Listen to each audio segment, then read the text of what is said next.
how are you using video today for marketing or sales or hiring, retention, you name it? How are you using video today? Yeah, it's obviously huge. But yeah, like at Siemens, video is like one of the best lead gen things we have.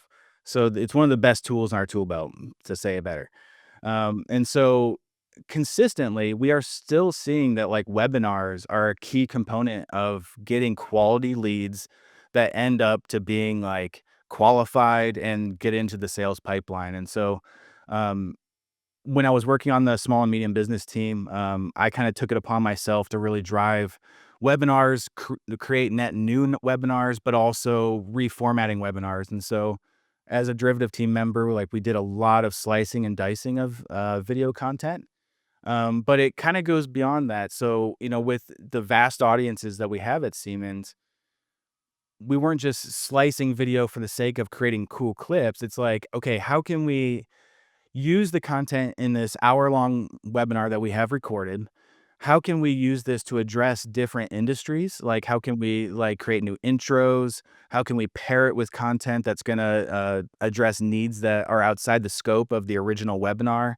So it's just, like, thinking deeply about how to reformat stuff.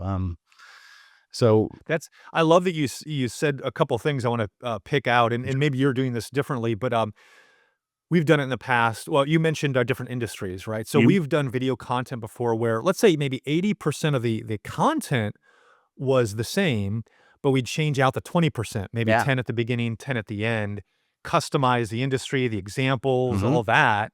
And then we have, 5 whatever different products in essence or different versions, but we're not we're not Yeah. replicating the work 5 times. Right. Is that what, some of the things that you were doing? Definitely, yeah. Similar-ish? Yeah, there's a lot of that, and then it also comes down to, like, how because our marketing department is kind of not siloed, but, like, we are organized around various industries, and so there's a lot of potential for us to share resources as far as content, and so if I have a webinar over here in SMB that's on, like, smart manufacturing, there's a good chance that somebody else over in aerospace who also has a campaign around smart manufacturing can reuse a lot of that. And so, there's a good amount of work that goes into like letting them know, and so big teams, and so we have to knock on the door and say like, "Hey, aerospace, we have this asset available. There's content that you could probably use," and they're able to digest and reindustrialize some of that content.